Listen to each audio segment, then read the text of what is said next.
question that's often asked is, how do we protect a certain range or cells in Excel? I'm going to try and illustrate that to you this morning.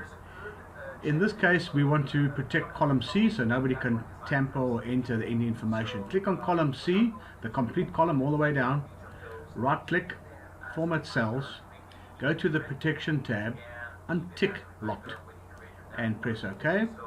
Go back and right click, format cells, and then tick locked. You have to do this step first.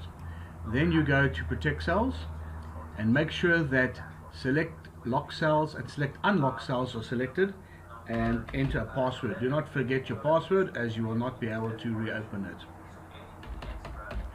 I've used a simple one called test, and OK. So let's go to a cell number, and you can see I can start entering numbers, and I'm going now to cell C2 to try and enter something, and it tells me please enter the password. And that is how you do that. Arnold Muscat, College Africa.